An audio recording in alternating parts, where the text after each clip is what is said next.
Sunny is a skilled artist who makes a living by imitating the works of famous painters and selling them at low prices. He is the grandson of Madhav, a senior painter whose original works never gained much fame in the Indian art scene. Despite that, Madhav owns a publishing company now managed by Sunny, his uncle Yasser, and his best friend Firaz. The company, Kranti magazine, was once well known but has struggled in recent years. Print sales have fallen as people now prefer watching television or browsing the internet. To adapt, Madhav wants to move the magazine online and reach a wider audience. Sunny, however, doubts that going digital will save the business.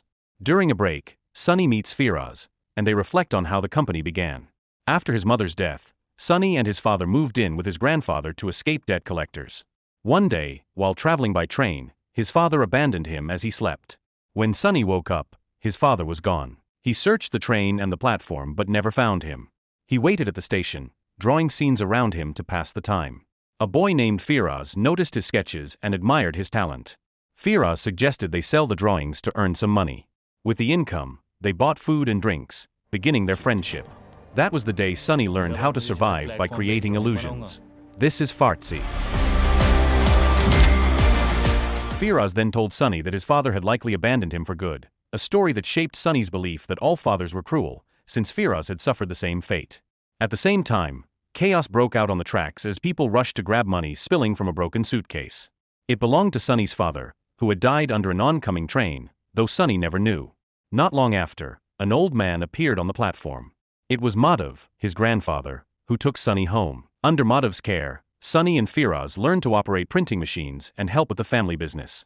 When profits declined, they began selling newspapers on the streets and secretly saved the money in Madhav's drawer. The experience taught them discipline, hard work, and the value of every rupee. Through these lessons, Sunny grew attached to the company, seeing it as a part of his life. Years later, Sunny began dating Ananya, a wealthy young woman. Her birthday was coming up, and she planned to celebrate at an exclusive club. She asked Sunny to join her, not wanting to spend the night alone. The next day, Sunny went to the club to meet Ananya. Firaz, who accompanied him, warned him to be careful around her social circle since Sunny came from a different world. But Sunny ignored the warning and insisted on going. When they arrived, the club manager turned them away because they couldn't afford the 27,000 rupee entry fee. Disappointed, they decided to cancel their plan and celebrate her birthday on a rooftop instead. Later that night, Ananya met Sunny and asked why he hadn't come to her party. He explained that he couldn't enter the club without a ticket. She then said she would spend the night partying with her friends. Realizing he didn't belong in her world, Sunny stayed behind with Firaz. They talked about their struggles as people from the lower class, always overlooked by those with money and power. Despite the hardship, both hoped their luck would finally change that year. The next morning at the office, Sunny saw his grandfather gathered with the staff, discussing the overdue bank loan that had to be paid within a month. With no solution in sight, Madhav decided to close the company and publish one final issue. Hearing this, Sunny and Firaz made several visits to the loan agency to ask for more time, but their request was denied. The agency no longer believed an old magazine business could survive in modern times. That night, Sunny peeked into his grandfather's office and saw him quietly crying while printing the final pages. Later, Sunny and Firaz counted their remaining money, but even if they sold all their belongings and paintings, it still wouldn't be enough to settle the debt. Out of options, Firaz suggested they ask his friend Anis for help. The next day, Firaz met Anis and told him about the financial collapse of Sunny's grandfather's company. Anis then introduced him to one of his contacts named Manja, a well-known forgery king who produced and sold counterfeit goods across the city. At the time, Manja was searching for a talented artist and was willing to pay a high price. It seemed like the perfect opportunity for Sunny, whose skill in imitation painting could easily fit the job. However, Sunny realized that working for Manja would take too long, and they still wouldn't be able to pay the debt within a month. Desperate for a faster solution, he came up with a reckless idea: to print counterfeit money themselves. At first, Firaz strongly objected to the plan. But Sunny remembered his grandfather's words, to never let the system control him and to always find his own path forward. With no other choice, they decided to move ahead. Sunny focused on the design, while Firaz handled the printing. Sunny began by studying old 500 and 1000 rupee notes and sketching their features in detail. He copied the fine microlines and tiny lettering along the edges, then watched online tutorials to learn how to mix the right ink color. They used glitter film for the security strip, added stamped serial numbers, and soaked the bills in tea to make them look aged and authentic. When they felt confident with the result, they tested the fake money by buying drinks at a busy shop. Unfortunately, The shopkeeper quickly spotted the counterfeit notes, and the two were chased out by street thugs.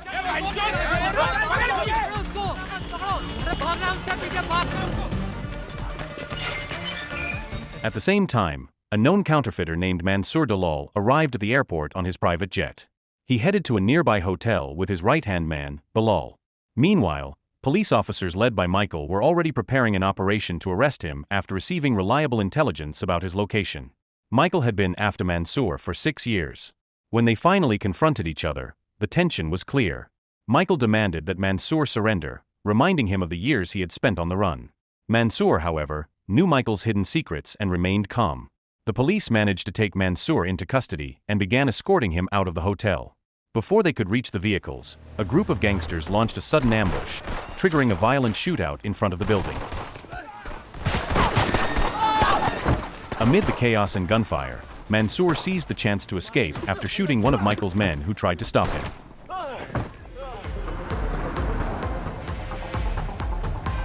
Back at the safe house, Sonny focused on the counterfeit bills, determined to find what went wrong. He handed Firaz 3 notes and asked him to identify the genuine one. Firaz spotted the real note immediately, revealing the flaw: the paper quality was off. They searched the warehouse for suitable paper. After checking piles of old magazines, Sonny found a thin stock that felt close to real currency. He developed a method to strengthen it. They bleached the sheets to remove color, mixed chemicals to match tone, and printed faces and backs separately. Sonny cut a slot for a glitter strip, then bonded both sides to reach the right weight. Finally, they aged the notes with tea for an authentic look. They tested the new batch at a crowded stall. The notes passed the first check, then the shopkeeper grew suspicious and raised an alarm. Street thugs chased Sonny and Firaz, and they barely escaped. At the Reserve Bank of India, Mega Vyas demonstrated a new detector, the CT600. Officials heard the pitch but stayed distracted by their phones. The device promised higher detection accuracy and a mobile app function, yet the room showed little interest. Meanwhile, Michael pressed Finance Minister Pawan Galat to form a special team to pursue Mansour. The minister refused, focused on his election campaign. Michael then threatened to expose the minister's scandals. Faced with reputational risk, the minister relented and authorized the task force. Firaz showed the notes to Anis. Anis, a former seller of fake goods, inspected the bills and expressed worry about the consequences if the police caught them. Still, he admired their skill. Sonny and Firaz approached one of India's largest counterfeit agents with a proposal.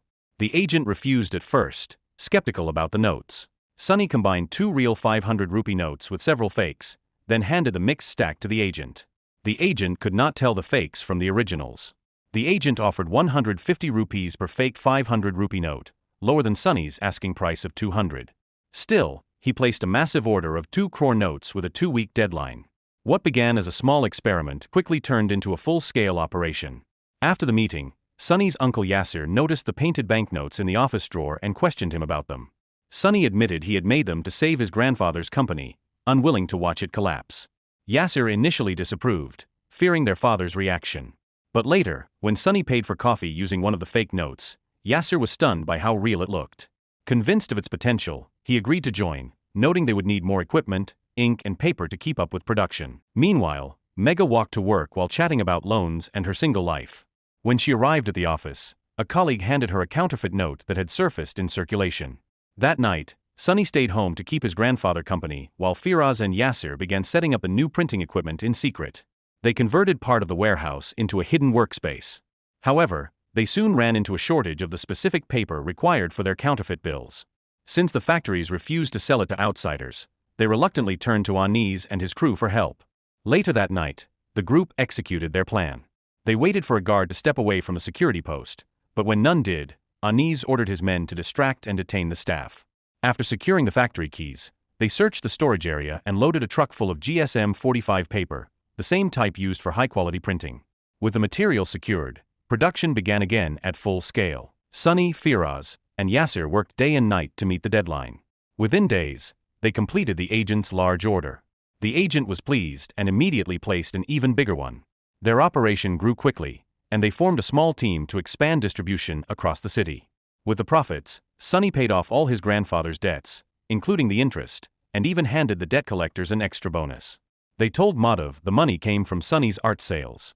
That night, Sonny invited Ananya to dinner to celebrate his success. The mood changed when he saw her pay for the meal with her credit card. He felt insulted. Things worsened when she revealed her parents wanted her to marry soon and that they might not meet again. After the meal, Sunny quietly asked the waiter to return her card and left counterfeit bills at the cashier's desk. Later that evening, Mega arrived at the same restaurant with a man her mother had chosen as a potential match. She clearly showed no interest in him.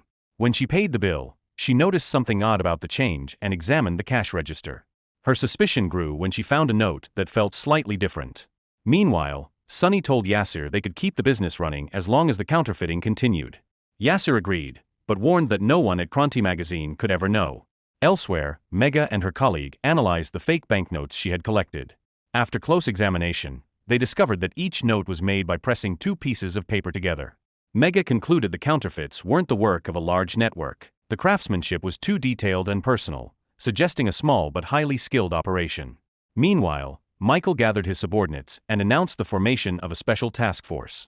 He ordered everyone to assemble immediately and requested the banking unit to supply the CT-600.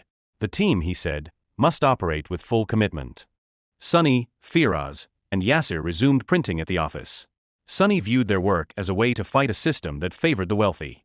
He framed the operation as economic intervention, spreading cash into circulation to boost activity. Michael briefed his task force on counterfeit routes across India. Shekhar traced the network to Mansoor Dalal, who printed notes in Nepal and moved them into India. Mansoor worked with Jitendra Joshi, known as Jita Kaka, and a primary distributor, Bilal. Mansoor became the top priority. Mega asked her superior for permission to trace the counterfeit source, but the request was denied. Her unit lacked enforcement powers. A mafia boss who had worked with Sunny reached out to Manja. Manja relayed a message from a higher boss with wider distribution channels. Anis passed the lead to Firaz. Michael visited a government evidence storage to borrow counterfeit samples for testing. One officer used part of the evidence cache to buy 2 new smartphones. The phones went to his son and to Shekhar's son. Sunny and Firaz met the higher boss, Madhoshi. He ordered 20 crore rupees in fake notes, with delivery to Surat within 2 weeks. A new problem emerged. Paper supplies were nearly exhausted. Stealing more was no longer an option. Michael, facing a pending divorce, gave one of the new phones to his son as a birthday gift. Meanwhile, Mega renewed her request to join the task force for 6 months. Firaz arranged for an elderly man to create a fake ID. The ID served to register a shell publishing company, used to legally order the special paper. Dozens of applicants were interviewed to find an administrative worker for the fake company. Mega arrived at the task force office to deliver the CT-600. She secured the counterfeit notes Shekhar provided using her encryption software. Her goal remained clear: every ATM in India equipped with a CT-600 chip. A week passed after Mega joined the task force, but she still had no assignments. Remembering the counterfeit bills she had found, she asked Michael to investigate printing press owners near the restaurant where the fake notes had appeared. Michael dismissed her suggestion, insisting the bills came from small local forgers, not their main target, Mansoor. Frustrated, Mega decided to act on her own. She stole her boss's stamp and forged an authorization letter, then contacted local police to help her inspect nearby printing presses one by one. Late that night, their last stop was the Kranti printing press. At the same time, Sunny and Firaz were deep in production. When they saw police vehicles approaching, they panicked. The printing machine could not stop mid-process, so they turned off the lights and hid the fake money. The police called Yasser, who met them at the back door. As Mega approached the front gate, Sunny shut off the machine right after the final sheet came out. Mega heard the faint sound, but found the factory dark and still. Yasser told her it was only the ghost of the factory causing strange noises. Sunny and Firaz hid quietly inside while Mega searched the building. Before she could find anything, her phone rang. Michael was furious about her unauthorized raid and the forged seal. Relieved, Sunny and Firaz watched as she left with her team. Later that night, production resumed. Suddenly, Sunny's grandfather entered and saw stacks of counterfeit bills. Confused and senile, he thought the money was real and told Sunny to use it to pay the family's debts. The next day, Michael issued Mega a final warning, ordering her never to act independently again. Soon after, Sunny and Firaz completed the massive 40 billion rupee order and began transporting it to Surat. At a border checkpoint, police officers stopped their truck for inspection. When asked to open the cargo, Sunny claimed they were carrying magazines. As the officers came close to discovering the fake notes, Sunny distracted them by pointing to bottles of alcohol. After a brief exchange, the officers accepted the bribe of those bottles and an extra 30,000 rupees, allowing them to pass. At the meeting point, Sunny handed over the counterfeit cash to the mafia and received 2 bags of real money in return. They celebrated their success at a nightclub, unaware of what awaited them. When they returned to the printing shop, Sunny's grandfather was waiting. Furious and heartbroken, he condemned their actions, calling the press sacred, not a tool for crime. The confrontation reopened old wounds from the past, and in anger, he threw Sunny out of the house. Shaken and ashamed, Sunny decided to shut down the counterfeiting operation and walk away. He returned to his old life as a street artist, painting for small crowds who admired his work. But the income barely sustained him. Yasser visited often, urging him to make peace with their grandfather, yet Sunny, still bitter and restless, struggled to stay away from temptation. At the same time, Mega faced her own problem. Her apartment lease had expired, and she was forced to find a new place to live. Soon after, Yasser discovered that Madhav had disappeared from both his home and the printing press. Concerned, he contacted Sunny, who joined him and Firas to search for the missing old man. At the police station, Sunny waited in a long queue, only to watch a wealthy man called the Sultan walk straight in to meet the officers. Frustrated by the unfair treatment, Sunny complained loudly about how the poor were ignored despite paying the same taxes as the rich. The outburst angered the officers, and both he and Firas were arrested for causing a disturbance. Later, Yasser arrived and secured their release. They soon learned that Madhav had been found wandering in an alley. Despite everything, Sunny still cared deeply for his grandfather and feared his memory loss was getting worse. He decided to take him to a specialist for treatment. The next morning, Michael received news that the Danrikshak program had been successfully launched across banks and financial institutions. The new system allowed people to verify banknotes using their mobile phones. Mega, the program's creator, was praised nationwide for her contribution.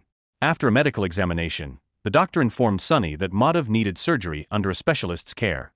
The procedure required time to prepare, and the waiting period could take several months. Meanwhile, reports of counterfeit currency continued to spread throughout India. The Prime Minister credited the Danrikshak system for limiting fake money circulation. The success caused panic within Mansoor's criminal network, as their counterfeit bills were now useless.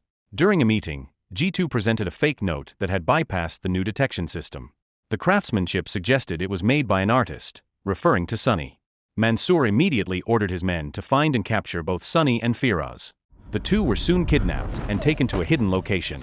When confronted, Sunny admitted he was the creator of the counterfeit notes. Mansoor then asked him to inspect their current batch and identify the flaws. Sunny pointed out that while the paper quality was good, the watermark and headlines overlapped, and the microprint lacked precision. With a few adjustments, he said, the notes could pass any detection. Impressed by his expertise, Mansoor offered him a partnership.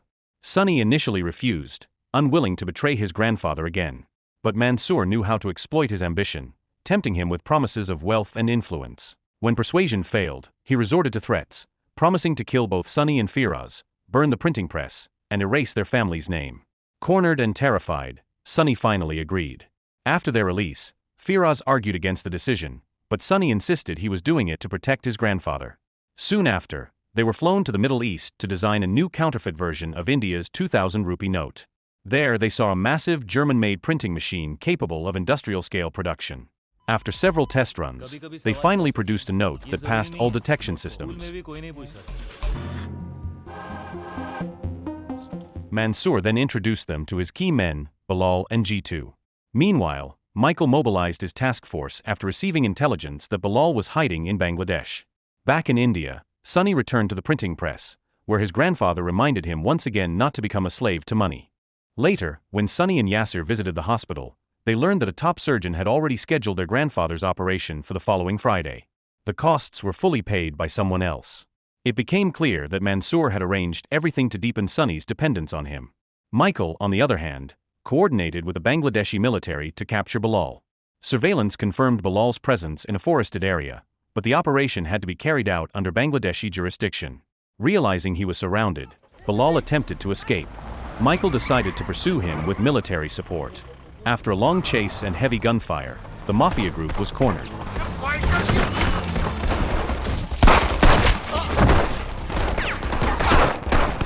Bilal tried to flee but was finally captured by Shekhar.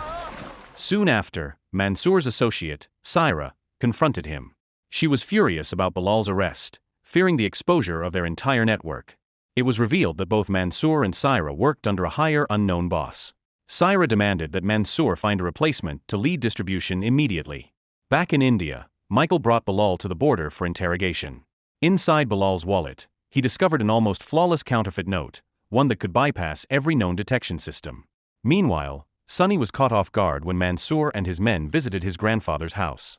Pretending to be friendly, they exploited Sonny's sense of guilt to manipulate him further.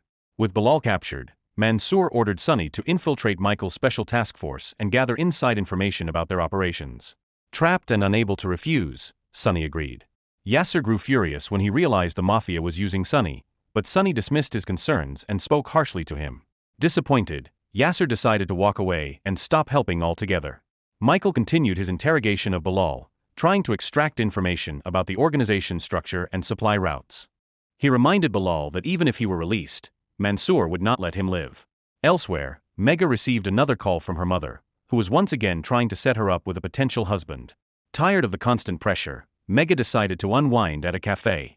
By coincidence, Sonny was there too, enjoying a cup of coffee under a false name, Sunday. At the same time, Bilal finally began to cooperate with Michael. He revealed that the man producing counterfeit money for Mansour was known only as the artist. While chatting at the cafe, Sonny overheard that Mega was looking for a new apartment. Seizing the opportunity, he offered to help through one of his supposed contacts, and they exchanged numbers.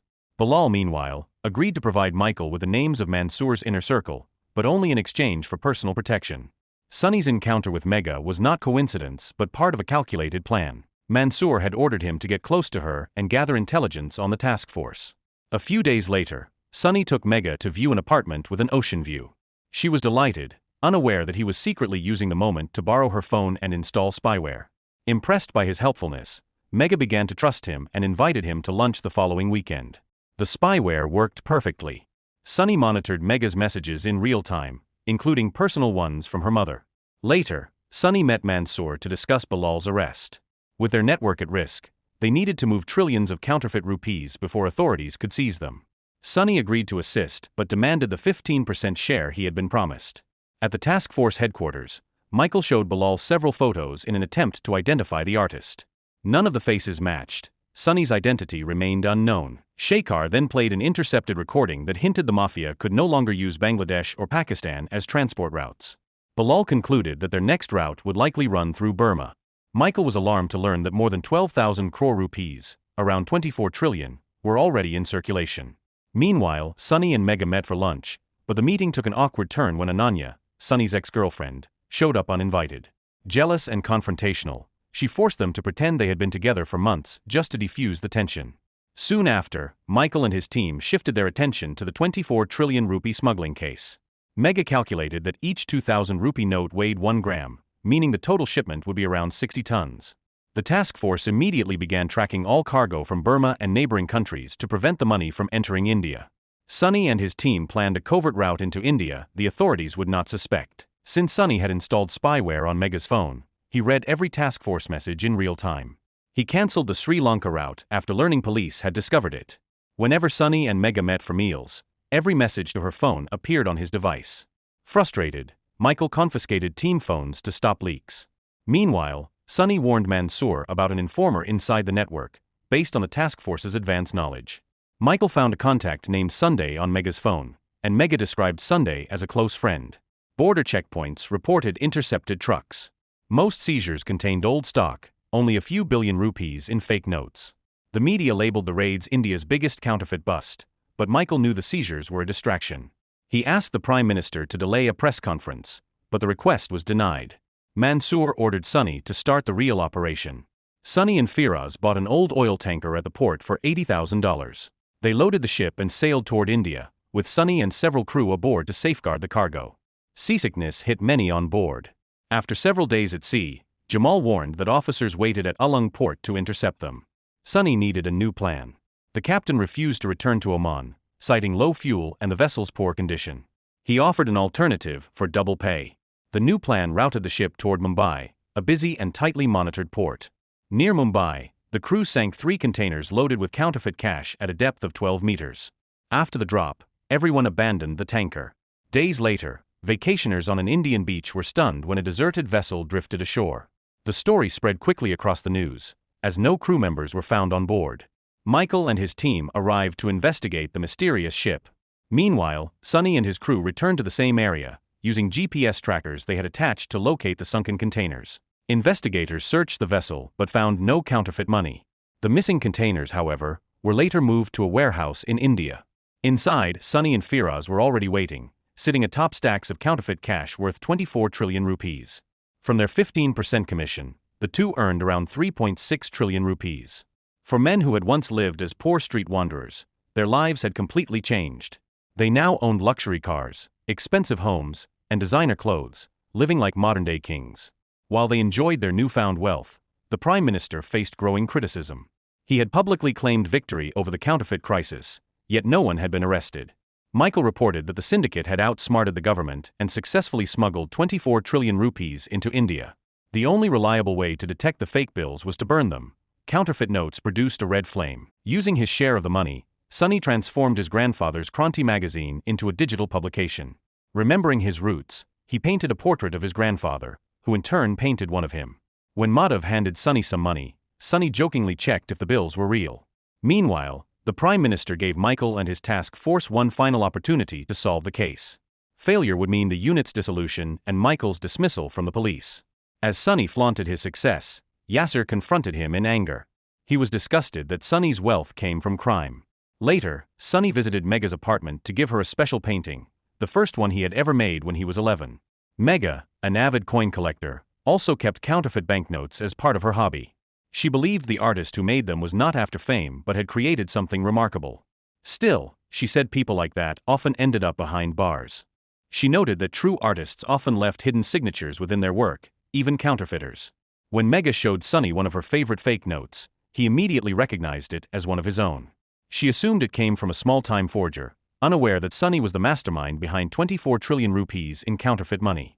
Their bond deepened after that encounter, and Sunny soon invited Mega to go out with him.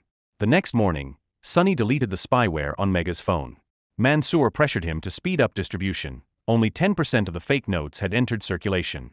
Meanwhile, Mega reported to her superior that a counterfeit 500 rupee note and a fake 2000 rupee bill came from the same printing batch, shown by an identical S symbol embedded in both designs. At the same time, Michael met Madhoshi to seek leads on the first counterfeit 500 rupee note linked to Sunny. Madhoshi agreed to help capture the artist in exchange for immunity from CBI and FBI pursuit, and he demanded a direct guarantee from the Prime Minister. Michael's call to the Prime Minister was blocked. Frustrated, Michael met Kamala and briefed her on the supernote case. The story went viral and the minister reacted angrily, yet Michael persuaded her to contact Madhoshi. The artist became the main target. Anees told Firas that Madhoshi wanted a new deal. Sunny, with Mega, received Firas' call and negotiations began. Unknown to them, Madhoshi planned a trap under Michael's orders. Madhoshi insisted Sunny and Firas deliver the cash in person. Sunny asked for 1 day to decide. Mega volunteered for the field operation. Still, Sunny worried about Madhoshi's 100 crore rupee demand, knowing that getting caught would mean prison. His anxiety grew as pressure mounted on the entire network. At the same time, Mansoor faced intense scrutiny from his superiors, who demanded the immediate release of the trillions of counterfeit rupees still in storage. They accused him of trusting amateurs with a massive operation. When Mansoor reviewed the situation, his men reported something worse. A possible traitor had been exposed through information that originally came from Sunny. Enraged, Mansoor executed the traitor immediately, using it as a warning to Sunny not to cross him. Around the same time, Michael received intelligence confirming that the artist had accepted Madhoshi's offer. Meanwhile, Firas discovered that Sunny had deleted the spyware from Mega's phone. Feeling betrayed, he realized Sunny had deceived him and fallen in love with her. Back home, Madhav warned Sunny to stay away from danger, reminding him that even great fortune could turn quickly. He told Sunny he had dreamt something terrible was coming. Michael began final preparations for the sting operation to capture Sunny. He deployed officers to multiple locations surrounding the meeting site. Sunny arrived at the underground parking lot in a silver car, while Firas came in a red one carrying the counterfeit money. Mega and her colleague arrived in a white vehicle assigned to the task force. From a distance, Sunny noticed the white car and assumed it belonged to the buyers. He observed carefully, unaware that Michael was inside that same vehicle. Meanwhile, Mega, seeing no movement from the supposed dealers, stepped out to investigate. The moment Sunny saw her, he realized it was a trap. Mega, however, could not see who was in Sunny's car. Panic set in. Sunny slammed the accelerator and sped off, prompting Michael's team to chase him. Sunny reached Firas and jumped into his car. Just as they were about to escape, Michael intercepted them. Sonny pretended to be a janitor, while one of Michael's officers reported that the silver car was empty. When Michael approached, Sonny accelerated and fled again. A high-speed chase followed through heavy traffic as dozens of officers blocked intersections and surrounded roads. In a desperate move, Sonny threw 200 billion rupees worth of counterfeit notes out the window, triggering chaos as crowds rushed to grab the falling bills. The scramble jammed the streets and slowed police pursuit. Amid the confusion, Sonny lost control, and the car flipped over. Fake money scattered everywhere as people rushed to grab it. Taking advantage of the chaos, Sonny and Firas slipped away unnoticed, leaving Michael without his target once again. Hours later, videos of the incident flooded social media. News of counterfeit money scattered across Indian streets spread rapidly, and people who picked up the bills were thrilled, believing they were genuine since the notes passed standard verification machines. Following the chaos, the Prime Minister blamed Michael for losing control of the situation. In response, Michael decided to expose Mansoor publicly through the media, hoping to limit his movements. Mansoor was stunned when his name dominated national headlines. Meanwhile, Sonny and Firas hid in a small rented house, terrified that Mansoor would retaliate. Although the police hadn't released their names, Firas was certain the authorities already knew their identities. He believed their lives were finished. Desperate, Sonny contacted Jamal to report the loss of the money. Mansoor was enraged, but Jamal promised to arrange a safe house to protect them from both law enforcement and the mafia. Elsewhere in the Middle East, Mansoor received new orders from his superiors to relocate the counterfeit funds. His situation had become dire. He now faced extradition and was listed among the world's most wanted criminals. Even his organization turned its back on him, fearing he had become too great a risk. Feeling cornered, Mansoor ordered Jamal to eliminate Sonny and Firas. He also told Jitu to return to India to assist with the plan. Jitu and Jamal picked up Sonny and Firas, pretending to escort them to safety. However, Sonny sensed danger. When they arrived at a remote area, it became clear they were about to be executed. At that critical moment, Anis arrived with his gang and ambushed the hitmen. Sonny had already anticipated Mansoor's betrayal and prepared for it. Anis's group rescued them and took Sonny to another safe house, handing him a pistol for protection. Soon after, Yasser arrived with devastating news. Their printing factory had been burned down, and Sonny's grandfather was trapped inside. Overcome with grief, Sonny could barely comprehend what had happened. Anis returned with train tickets, urging them to flee the city immediately. Sonny told Firas to go first and promised to follow. Then, armed with a pistol, he left to take revenge. Driven by rage, Sonny tracked down Jamal and shot him dead, believing he had ordered the arson on Mansoor's behalf. He then infiltrated Mansoor's warehouse and eliminated his men one by one. Finally, Sonny made a video call to Mansoor, showing live footage as he drenched trillions of counterfeit rupees in gasoline and set them ablaze. The flames consumed everything, erasing the empire Mansoor had built. Mansoor could only watch in silence as his empire collapsed before his eyes. Years of ambition and greed ended in ashes. The scene faded to black, marking the end of the story. So the moral of the story is, if you ever think printing your own money will solve your problems, remember, ink runs out faster than common sense.